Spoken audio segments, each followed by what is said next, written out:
მეგობრებო, გამარჯობათ, მოგესალმებით. ოპტანტი.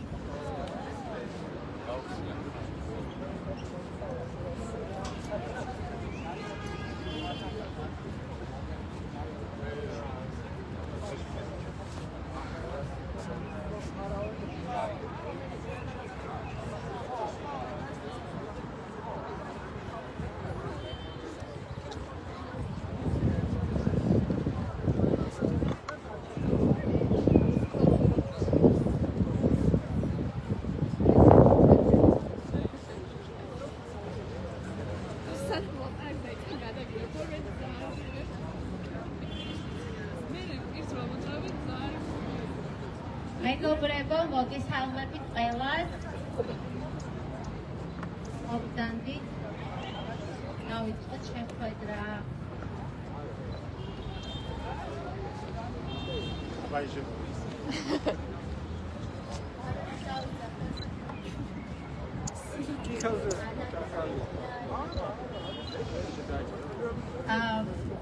გამარჯობა, ძალიან დიდი მადლობა კიდევ ერთხელ მომხდანებისთვის.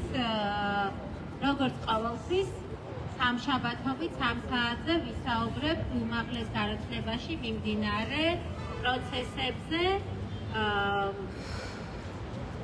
ეს ძალიან კარგი ამინდი გვაქვს და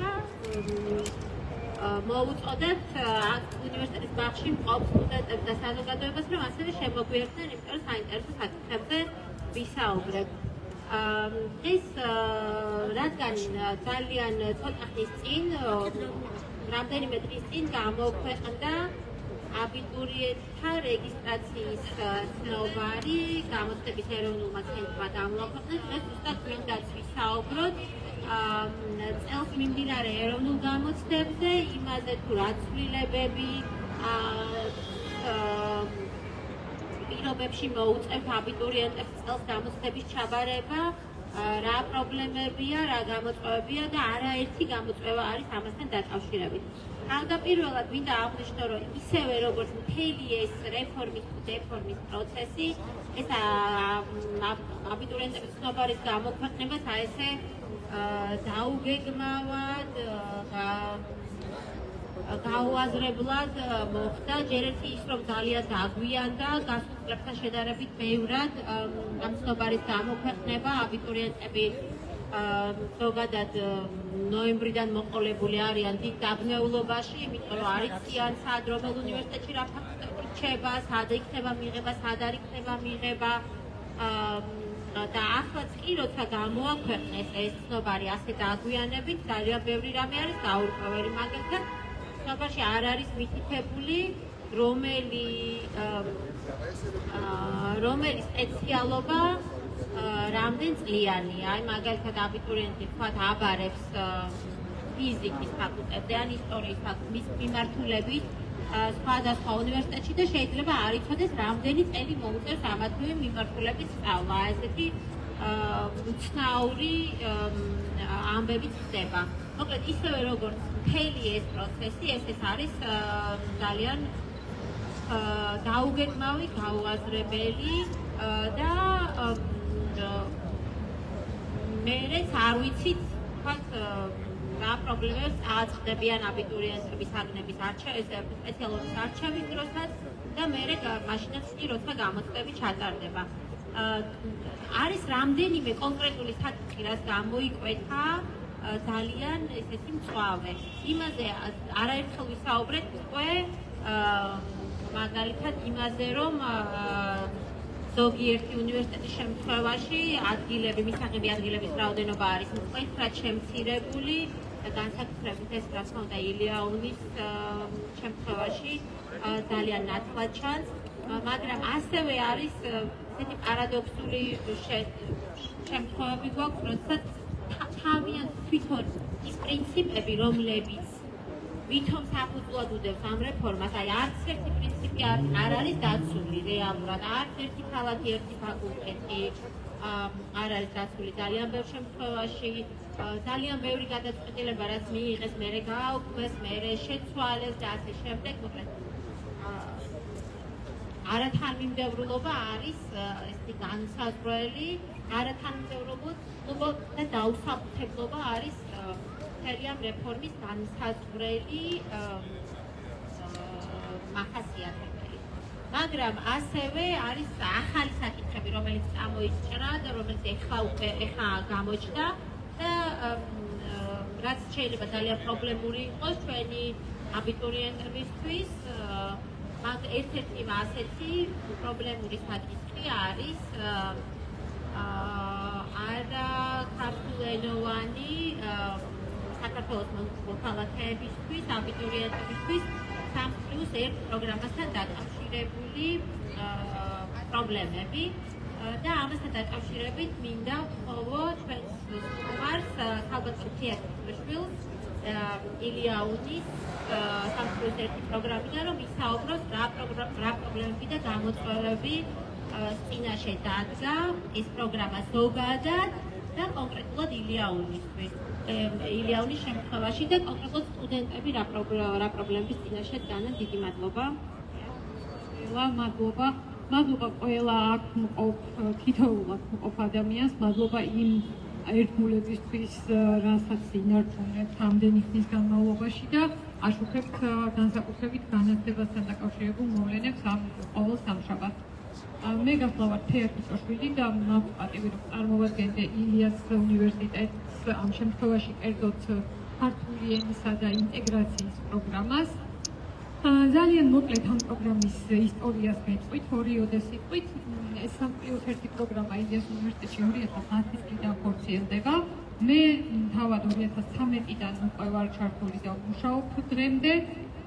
ჩვენ როცა დავიწყეთ, აქ პროგრამაზე მუშაობა, ჩვენ ყავდა სულ რაღაც 10-15 სტუდენტი და დღეს ყავს 500-მდე სტუდენტი. ესე იგი, ილიას უნივერსიტეტი თვითონ იყო ახალი, ეს პროგრამა იყო ახალი და იყო ისე, რომ კвоტებს ვერც კი ვითვისებდით, რაც იყო გამოყოფილი პირველ წლებში. მაგრამ აი თითოეული მასწავლებლის, რომელიც ამ პროგრამაზე მუშაობს, ადმინისტრაციის ძალიან დააზრებული და მიზანმიმართული პოლიტიკის და მუშაობის შედეგად ეს პროგრამა გახდა ძალიან პოპულარული, აქ ჩვენი სტუდენტებიც არიან და შეუძლიათ რომ გვითხრან, მოვიყვნენ როგორ გადაწყვიტეს და როგორ აირჩიეს და როგორ ჩააბარეს მაინდამაინც ილიას უნივერსიტეტში. ეს არ იყო უნივერსიტეტის და ვთქვათ ლექტორების მიერ გაწეული რეკლამა ან რაღაცა ასეთი მუშაობა. ეს იყო უშუალოდ მე დედმამიშვილების და მეზობლების და ახლობლებისგან მიცემული რჩევა, რომ იცი, მე ვსწავლობ ილიას უნივერსიტეტში და ვისწავლე მოსამზადებელზე და აი თუ სადმე ჩააბარებ, აი იქ და გირჩევ რომ იქ ჩააბარო.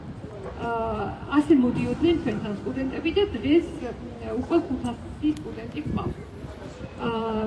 რა თქმა უნდა, რთული იყო ამ პროგრამაზე მუშაობა ბევრი თვალსაზრისით. ეს არ არის მარტო ის, რომ აი მიხვალ ლექციას ჩაატარებ და ან რაღაცა სილაბუსი გაქვს გაყვები შეძლი და ასე შემდეგ. სირთულე იყო ჩვენ შემთხვევაში მასალები, რომლებიც საერთოდ არ არსებობდა და ჩვენ გვიწევდა წლების განმავლობაში შეგვეცნა თანამედროვე მასალები, რომლებითაც ჩვენ სტუდენტებს ვასწავლიდით. ეს იყო ინტეგრაციის სირთულეების სტუდენტები, სადაც ჩვენ ვახორციელებთ ილიას უნივერსიტეტი ინტეგრაციის პროგრამას ლობჯანიძის ხელმძღვანელობით და ეს პროგრამა იყო და არის სტუდენტების ერთ-ერთი ყველაზე საყვარელი პროგრამა ტუტორებთან ურთიერთობა და ეს ინტეგრაციის ლექციები და ექსკურსიები თბილისში და ბევრი სხვა სასარგებლო რამ.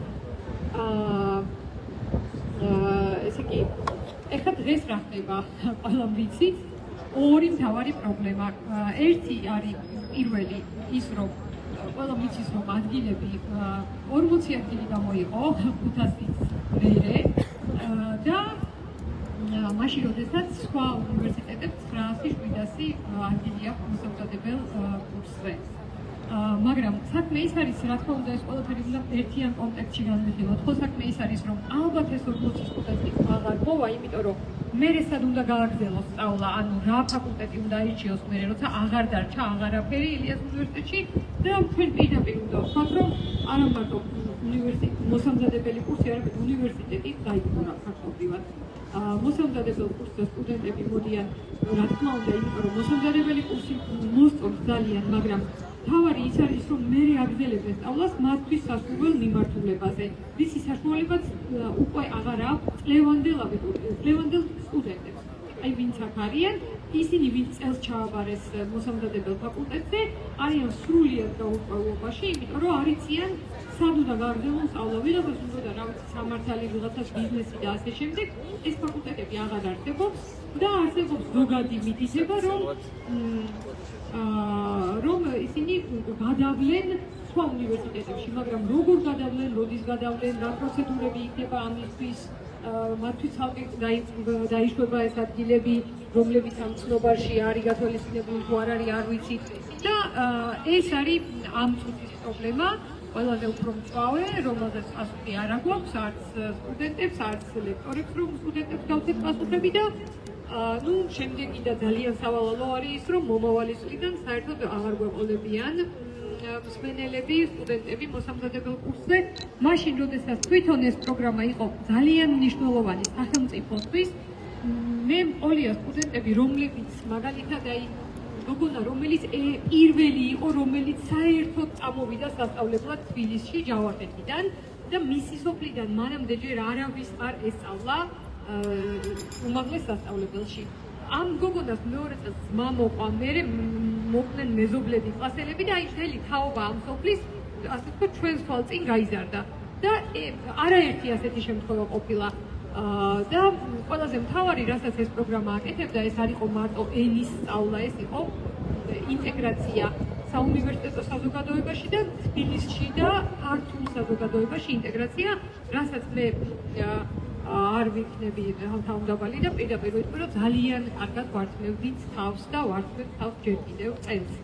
და ძალიან სამწუხაროა, რომ მომავალ წელს ამის შესაძლებლობა აღარ გვექნება. რა უნდა ვთქვათ, არ მიყვის ყველაფერიდან გამომდინარე, რა თქვენს თავს ხდება.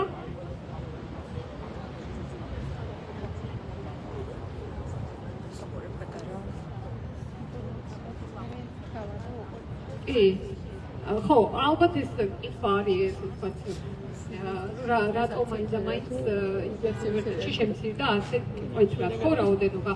ჯერ ზოგადად უნივერსიტეტის კონტექსტში რო განვიხილოთ, ყველაფერი შემცირდა, ყველაფერი დაიხურა და მათ შორის მოსამზადებელი კურსის, მაგრამ ალბათ იმიტომაც განსაკუთრებით მოსამზადებელი, იმიტომ რომ აი არაერთი შიდა თუ გარეკვლევების შედეგების მიხედვით ყველაზე პოპულარული მოსამზადებელ კურსებს 3+1-ის შემთხვევაში იყო ილიას უნივერსიტეტის პროგრამა, ბევრი კრიტერიუმით იყო წინ ყველა სხვა უნივერსიტეტთან შედარებით, რომელიც ამ მომსახურებას ასწვიდა სტუდენტებს და ამიტომაც მთავარი დარტყმა მოვიდა, რა თქმა უნდა, ჩვენზე. ხომარ იწვეთ რამეს სტუდენტები ხომარ იწვეთ რამეს თქვენს დაბეჭდილებებს და თუნდაც იმას რატო აირჩიეთ, რატო გადაწყვეტეთ, რომ ილიას უნივერსიტეტში გესწავლათ მოსამზადებელზე. არა? მოდი. მადლობა მოსმენისთვის ერთმანეთს გაზიარებისთვის, აღიარო ამის შესაძლებლობა ხარჯავს. ძალიან დიდი მადლობა თენა. მართლაც ძალიან პირველი შემთხვევა არ არის, როდესაც აი ზუსტად ყველაზე პოპულარული და სხვადასხვა თვითონ სახელმწიფოს მიერ დაკვეთილი კვლევებით დადასტურებული ხარისხის ყველაზე კარგი პროგრამაა ესეთი დარტყმის ქვეშ მოექცა. ძალიან მადლობა თეას და სტუდენტებს ასევე, რომლებიც მოვიდნენ აქ ჩვენს მოსასმენად.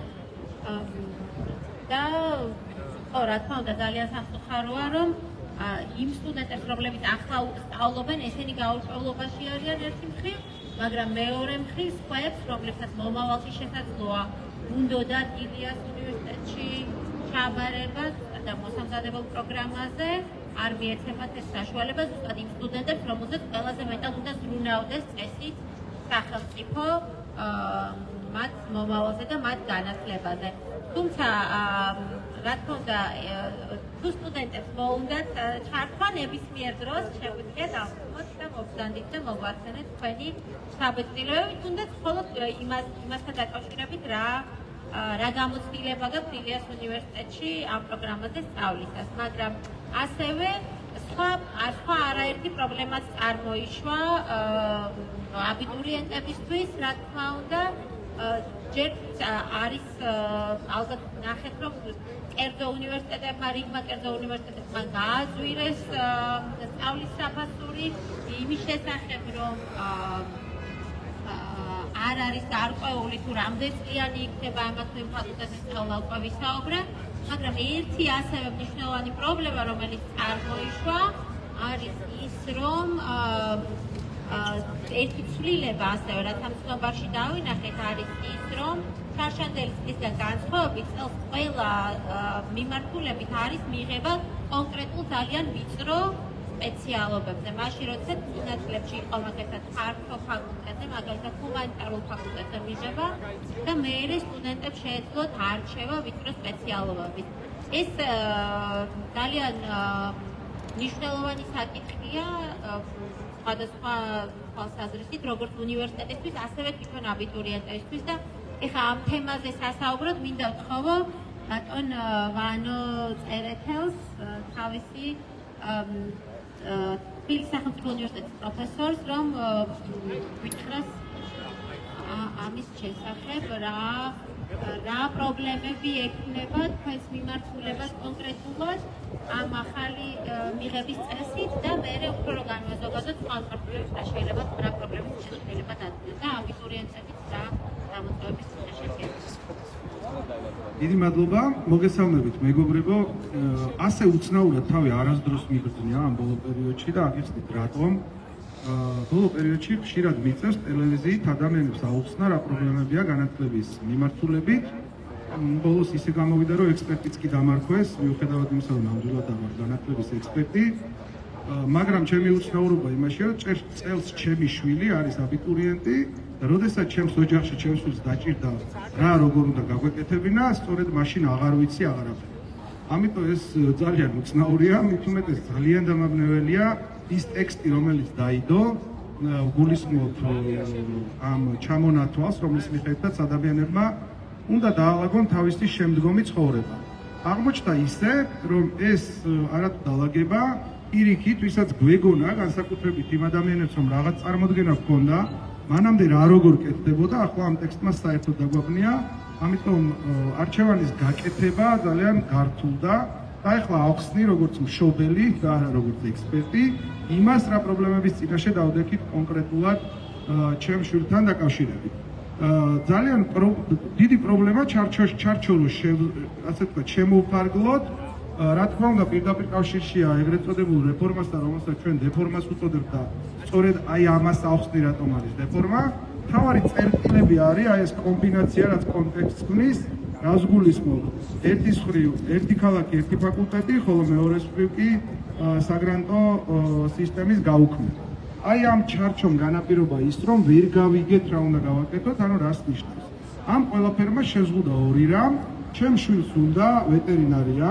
საქართველოში ამასთან დაკავშირებით ისედაც არის დიდი არჩევანი და იმისათვის რომ ვეტერინარი გამხდარიყავი, შესაძლებელი იყო ცოტა გვერდითი გზებით სიარულიც, ხო, როგორც ყველა სხვა მიმართულებითაც და აი ამის მაგალითზე ავხსნი, რას ნიშნავს და რას აფუჭებს ყველაზე მეტად აი ამ ორი, რაც დავასახელე უკვე კომბინაცია.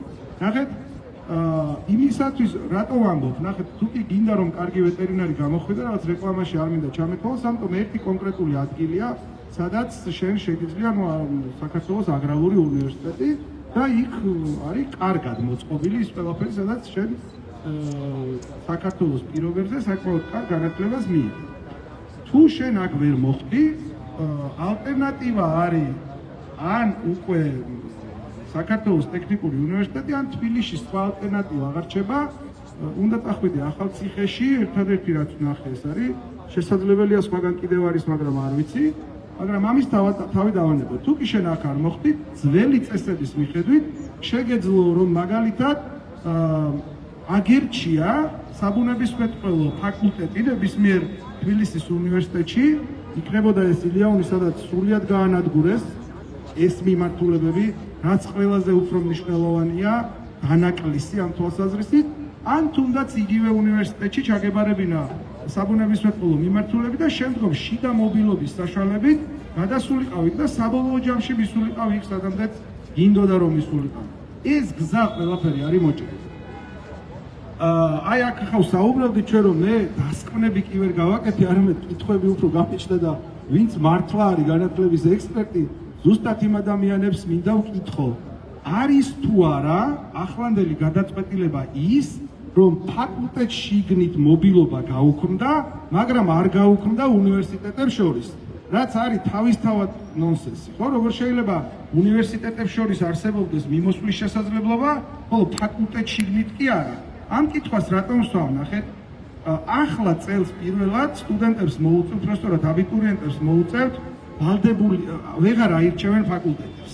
და ამით მე ამას მივაბავ მცირე პატარა სპეციალობებს რა პრობლემებს უქმნის, ჯერ მოდი დავასრულოთ ის რა პრობლემებს უქმნის ეს აბიტურიენტებს. ანუ ამ ადამიანებს არ აქვს საშუალება დაუშვათ ჩემმა შვილმა მართლა დაზუსტებით, აი ალბათ ნინო აქ არის გვესწრება და მართლა საუბარი რომ დაიწყო იმის მერე ამბობს რომ ეს სპეციალობა უნდა. მაგრამ არიან ადამიანები, რომლებმაც დაზუსტებით არიციან რა უნდა. და მათ განათლება შეუძლიათ მიიღონ გამორიცხვის მეთოდით. მაგალითად დაყონ სამ სივრცეთ, პირობითად ჰუმანიტარული, ტექნიკური და საბუნებისმეტყველო, კლასიკური გაგებით. მე აირჩიონ მეოთხე საგანი, რომელსაც ჩააბარ უბრალოდ მესამე სავალდებულო საგანი, რომელსაც ჩააბარებენ პირობითად ვამბობ, ბიოლოგია ან მათემატიკა და მე შეეძლოთ რომ რაღაც ფაკულტეტების დიდი ჩამონათვალი გაეკეთებინა და ამ 4 წლის განმავლობაში ბაკალავრიატში კრედიტების დაგროვებით მისულიყვნენ იქ, სადაც უნდოდა რომ მისულიყვნენ. ამას კიდევ ისუწყობდა ხელს, რომ შესაძლებელი იყო 240 კრედიტში შენ აგება როგორც მეიჯორი, ისე მაინორ პროგრამა, რაც ერთმანეთს არ ასწავებდა, ანუ ვერც ერთი დამსაქმებელი შენ ვერ მოგედავებოდა იმისთვის, რომ მაინორ პროგრამა გქონდა რაღაც მიმართულებით დასრულებული. ანუ აღმოჩნდა რომ 240 კრედიტში, რომელიც შეიძლება 4 წელი არ გაგრძელებულიყო, ნუ არ იყო ეს პრობლემა, რომ დაუშვათ 5 წელიწადში შენ აგროვებდი 240 კრედიტს და რეალურად შენ გქონდა არა ორი დიპლომი, არამედ ორი კვალიფიკაცია. მოდი ამაზე ვისაუბრო და ჩემი სივრციდან თუ გამოვართ, მაგალითად შესაძლებელი იყო ისტორია და კულტურის კვლევები ერთად დაგესრულებინა და თუ კი ამას დაამატებდი შემდგომ მაგისტრატურაში მასწავლებლობის სერტიფიკატს აიღებდი, შენ იყავი როგორც ისტორიის, ისე კულტურის კვლევების მიმართულებით მასწავლებელი. ანუ ამას შენ ამთავრებდი 5 წლის განმავლობაში და იყავი საკმაოდ ბოდიში ამ გამოთქმაზე. ქონდა ძალიან გაყიდვადი ცოდნა. აი ეს შესაძლებლობა წაართვეს სტუდენტებს, რაც ასევე დავაზუსტებ, რაც წაართვეს ასევე ჩემ შვილს. მას აღარ აქვს შანსი, რომ თუ არ მოხდა იმ 30 ადამიანში, 30 თუ 32 მისაღები, არ აქვს შანსი, რომ მაგალითად ჩააბაროს ბიოლოგიის მიმართულებით და მერე გადავიდეს მობილობით ფაკულტეტში შიგნით. კითხვას მართლა ვსვავდა, თუ ვინმე იცით, ეს ძალიან დამეხმარება. მე როგორც გავიგე და მე როგორც აღვიქვი, შიდა მობილობა ფაკულტეტ შორის არ შეიძლება, მაგრამ იმიტომ რომ კანონი არ არსებობს, უნივერსიტეტებს შორის მიმოსვლა არის შესაძლებელი. ანუ ნახეთ, ეს ძალიან კარგი ცოდნა იქნება აბიტურიენტებისთვის, იმიტომ რომ დაალაგონ პრიორიტეტები. მაგალითად, თუ კი შენ წინა წლების ჩათვლით გინდოდა რაღაც სპეციალობაზე სწავლა, უკეთესი იყო რომ ჩამონათვალი გაგეკეთებინა იმ უნივერსიტეტის შიგნით, ან იმ ფაკულტეტის შიგნით, რომ თუ კი ვერ მოხდებოდი შენთვის სასურველ მიმართულებაზე, მერე გადასულიყავი. ახლა თუ ეს ასია, მე როგორც ვამბობ, მაშინ ჯობია რომ სხვა უნივერსიტეტები ჩაწერო, იმიტომ რომ თუ გამოჩნდა იქ ადგილი, სხვა უნივერსიტეტიდან შეძლო გადასვლა. ეს მართლა კითხვებია, რომლის შესახებაც პასუხი არ მაქვს. ამიტომ დასაწყისში რომ დავსვი, რომ ადამიანებს ჩემს სახელს და გვარს აცნობდნენ, რომ ეს კაცი განათლების ექსპერტია და მე ამ ხალხს რაღაცა ჭკუას ვარიგებდი ტელევიზორიდან, რომ ასე მოიქეცით და ისე მოიქეცით, აღმოჩნდა რომ ეს ასე არ ყოფილა და ეს არ არის ჩემი ბრალი. რა თქმა უნდა, ეს არის იმის ბრალი, რომ რეფორმა არ არსებობს, არსებობს დეფორმა და რაც არ უნდა სასიკეთო ნაწილზე ვილაპარაკოთ, რომ რაღაც ხდება უფასო, ამაზე თავს აღარ შეგაწყენთ, ნამდვილად არ ხდება, იმიტომ რომ ერთადერთი რასაც გავუსვამ დიხას, ეს არის სეგრეგაციის საფუძველი, იმიტომ რომ განათლების უმაღლესი განათლება კერძო უნივერსიტეტებში უკვე გაძლიერდა და კიდევ უფრო გაძვირდება და ხელმიუწვდომელი გახდება, რაც არის ერთადერთი ალტერნატივა სახელმწიფო უნივერსიტეტში რაღაც მიმართულებაზე თუ ვერ მოხდი, მერე ისწავლო იგივე რაც გინდა. ახლა რაც შეეხება დიდხანს თავი რომ არ შეგაწყინოთ, რატომ არის ცუდი პატარა სპეციალობებისთვის, ანუ პატარას გულისხმობ ისეთი სპეციალობებისთვის, რომლის შესახებ ცოდნა არ არსებობს სკოლებში.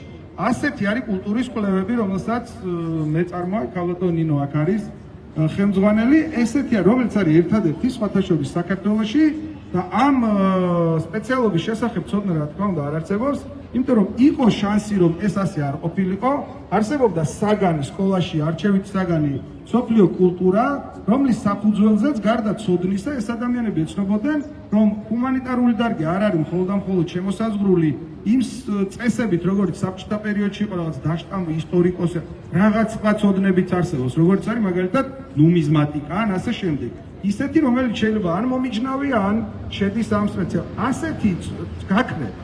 რატომ გაქრება? ნახე, ძალიან რთული იქნება აქ აბიტურიენტების მიყვანა, იმიტომ რომ პრობლემა რა არის კიდე იცით, განათლების სამინისტრო არ იძლევა საშუალებას, რომ მაგალითად ჩვენ ვიაროთ სკოლებში, სახელმწიფო სკოლებში და გავაცნოთ ჩვენი სპეციალობა ამ ადამიანებს. ახლა რატომ გაქრება? ჩვენ ძირითადად ვიკმევებოდით ასე. ადამიანები ირჩევდნენ ჰუმანიტარულ მეცნიერებათა ფაკულტეტზე, მოდიოდნენ ჰუმანიტარულ მეცნიერებათა ფაკულტეტზე, უმეტესი მათგანი აქ იმიტომ მოდიოდა, რომ დაფინანსებული სპეციალობები არსებობდა და ასე შემდეგ, მაგრამ იქ იყო სავალდებულო საფაკულტეტო საგნები. მათ შორის ერთ-ერთი იყო შესავალი კულტურის კვლევებში. აი ამ საგანზე დარეგისტრირების შემდგომ, როდესაც გაიგებდნენ ინფორმაციას, რომ ეს სპეციალობა არსებობს, პირველი ნაკადი სწორედ ამით მოდიოდა. მეორე და შემდგომი ნაკადი მოდიოდა, უბრალოდ მე ეს ადამიანები სწავლობდნენ სხვადასხვა საგანს, გადიოდნენ და სტუდენტობა ზუსტად ეს არის და ჰქონდათ საშუალება თუნდაც მესამე კურსი ან რავი, სადაც ზედა ეტაპებზეც კი მობილობის შესაძლებლობით შეეცვალათ სპეციალობები. აი ამას ართმევ, აი ამ ორი მიმართულებით ერთი და იგივე სათავე, რომელიც სტუდენტს, უпростоრად აბიტურიენტს ართმევს შესაძლებლობას, რომ აი ესე ვიტყვი, რომ არ იცოდეს 16 თუ 17 წლის ასაკში დაზუსტებით რა უნდა და ბაკალავრიატის სწორედ ის ეტაპია, რომ საკუთარი თავის ძიებას შესწიროს ეს ასე ვთქვათ პერიოდი, ну რა ვიცი, ყველაფერი ასეა ღმერთის რწმენიდან დაწყებული, ნებისმიერი საქმე სწორედ ასეა, კითხვისა და სწავლების თვითშემეცნების პროცესში აგნებ იმას, რაც გინდა. იმიტომ რომ შენ შეიძლება არქეოლოგიურ გათხრებზე მოხდე ბავშვობაში და ჩათვალო, რომ ეს არის შენთვის ის, რასაც ეძებდი, მაგრამ სწავლას რო დაიწყებ და იქ რაღაც სხვა საკითხებზე მოგიწევს მშეობა, შეიძლება აღმოაჩინო, რომ ეს ის არ არის, რაც შენ გინდოდა. ამიტომ უნდა გქონდეს საშუალება, რომ ეს შეცვალო და ამის შესაძლებლობას ართმევენ. სწორედ თან აუცილებლად მინდა ამასთან ერთად ვილაპარაკო იმაზე, გრძელვადიან პრობლემაზე, რომ სკოლა ხდება 10 წლიანი, რაც ნიშნავს იმას, რომ მე-10 კლასში, ანუ 15-16 წლის ბავშვებს უნდა მიაღებინონ გადაწყვეტილება, რა უნდა აკეთონ მთელი ცხოვრების განმავლობაში. ეს არის კატასტროფული ძალიან დიდი პრობლემა. რატომ? იმიტომ რომ ეს სისტემა, რომლის აწყობასაც აპირებენ, სწორედ ასე იმუშავებს. მე-11 კლასი უკვე არის მოსამზადებელი ეტაპი, შენ შემოფარგლული გექნება ის საგნები, რომელიც უნდა ჩააბარო, ხოლო როდესაც ჩააბარებ, შენ არ გექნება მობილობით სხვაგან წასვლის შესაძლებლობა. ანუ 15-16 წლის ასაკში იღებ გადაწყვეტილებას, რომელიც თუ შეცდომა დაუშვი, ну, წყალებში ჩავსვათ მოდით ეს, ამის შეცვლის უფლება არ გექნება.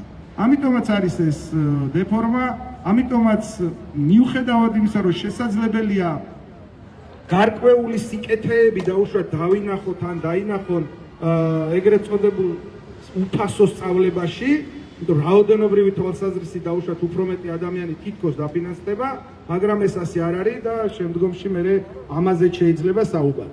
რა ვიცი, წარმატებები აბიტურიენტებს, წარმატებები პროფესორ-მასწავლებლებს, სტუდენტებს, ყველას და წარმატებები ამ ქვეყანას, საბოლოო ჯამში მივდივართ იქამდე, რომ რეჟიმი უნდა დასრულდეს და მეერე ეშველება ყველა სხვა დანარჩენს. ანუ პირიქით შეუძლებელია ამ ქვეყანაში რაღაცა წვრილმანების ჭალებში ჩავსვა ამას გამოსწორება. მადლობა, დიდი მადლობა. ძალიან დიდი მადლობა, მართლა ძალიან საინტერესოა ორმაგი როლის მქონე ადამიანის მხრიდან ამ პრობლემის აღქმა, როგორც აბიტურიენტის მშობელი და როგორც უნივერსიტეტის პროფესორი, ძალიან ბევრ პრობლემას აწყდება ყველა ადამიანი, ვისაც რამე შეხება აქვს უმაღლესი განათლების სისტემასთან და მართლაც არაერთი პრობლემა გაურკვევლობა არის თავიდანვე ამ ყველა პროცესის ერთადი ეს პრობლემა აბიტურიენტებისთვის და აი ეხლა მახსენდება ჩვენც როცა განვიხილავდით არ იყო ეხაც მე მგონი ბოლომდე არ არის ცნობილი ან მაგალითად პედაგოგიური ის ფაკულტეტები რომლებიც უნივერსიტეტები რომლებიც მასწავლებლის მომზადების პროგრამაზე იღებენ სტუდენტებს ისინი ზუსტად რა კვალიფიკაციას ანიჭებენ კი წერია იქ მაგრამ აი მაგალითად ფიზიკა მასწავლებლის მომზადების პროგრამის ინტეგრირებით თუ კი ეს პროგრამა ამზადებს როგორც მასწავლებელს, ასევე ფიზიკოსის კვალიფიკაციის მქონე ადამიანს, მაშინ გამოდის, რომ ეს ერთი ქალაქი, ერთი ფაკულტეტი საერთოდ არანაირად არ არის დაცული ეს თავიანთი პრინციპი, რომელიც თავისთავად აბსურდულია. ასევე მაშინ გამოდის, რომ რეგიონის უნივერსიტეტებიც მრავალი მიმართულებით მოამზადებენ კურსდამთავრებულებს და ასევე თავიანთი გამოცხადებული პრინციპები ირღვევა. ან ძალიან ბევრი შეუსაბამობა, გაურკვევლობა არის, აბიტურიენტები ალბათ არიან დაბნეულები. აი იმასთან დაკავშირებით, რაც კითხვებით ბატონმა ვანომ დასვა, რომ იქნება თუ არა შიდა მობილობა შესაძლებელი ფაკულტეტებს შორის, მიმართულებებს შორის, ამაზე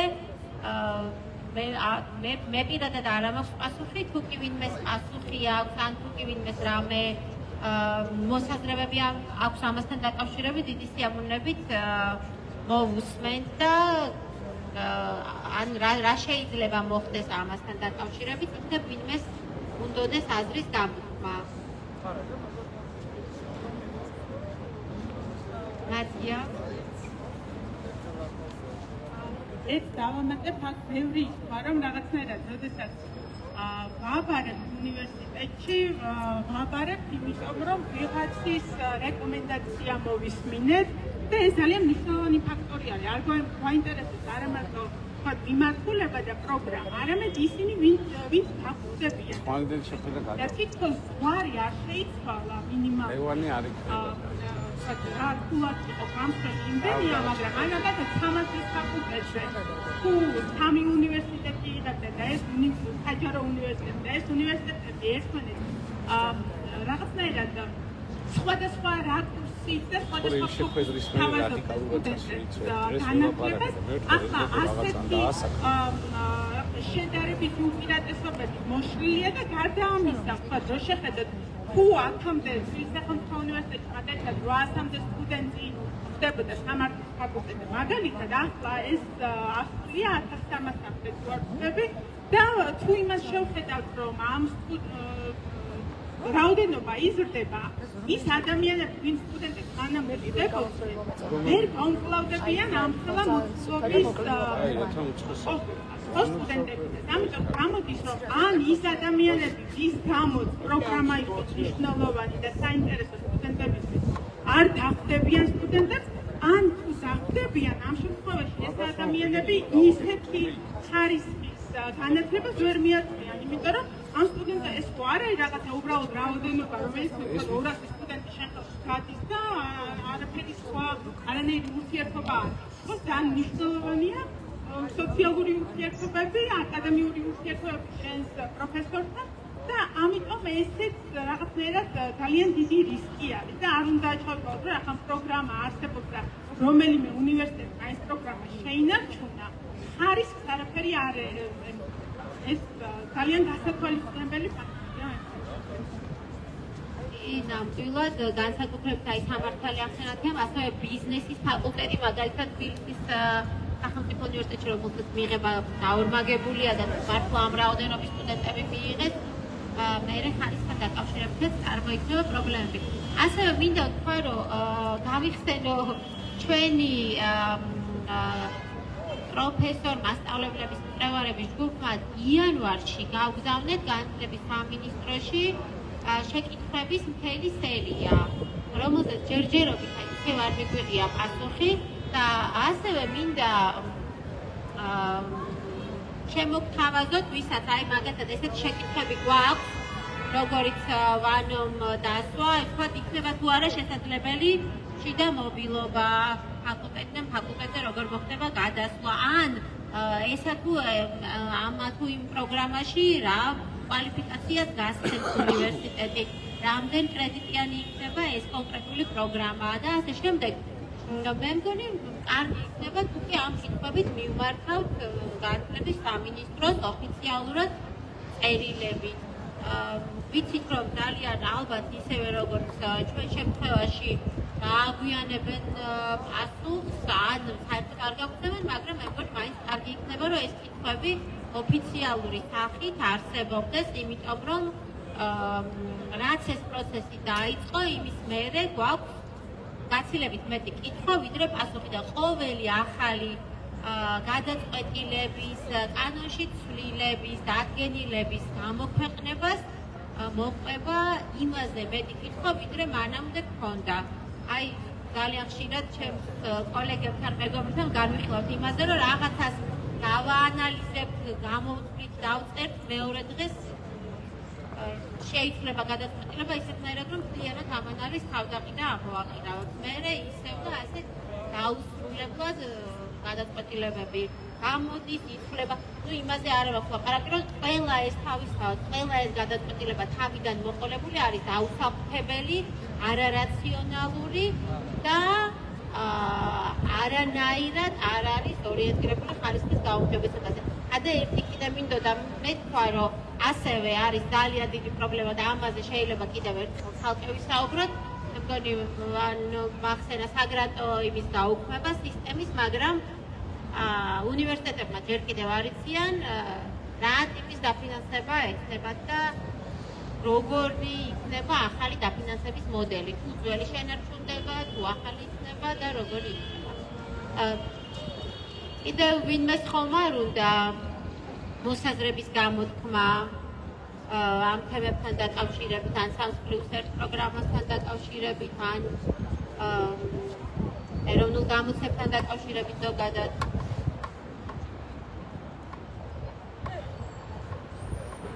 იქას უნდა მგონი განცხადების გაკეთება, ხო? ახლა არავის არ აქვს მოსაზრების გამოთქმის სურვილი.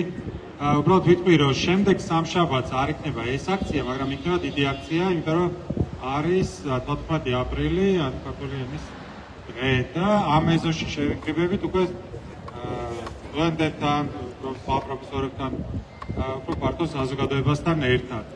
საათთან დაკავშირებით ვერ არ ვიცი ზუსტად რომ საათზე დაიწყება, მაგრამ სადაც შუადღიდან იქნება ისე როგორც ეს აქციებია, ესე რომ ელით ყველას.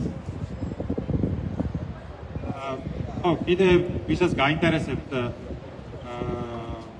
ახალგაზრდების ღირებულებების შესახებ კვლევა, საქართველოს უნივერსიტეტში არის დღეს 5 საათზე მეოთხე კორპუსში, მეხუთე სართულზე, 519 აუდიტორიაში კენზის ღირებულებების და დამოკიდებულების კვლევა, მათ შორის სამოქალაქო პროტესტების მიმართ და შეგიძლიათ იქაც მოვხდეთ. ძალიან დიდი მადლობა. მაშინ მომავალ სამშაბათს რედაქციაზე შევხვდებით ყველა. მადლობა.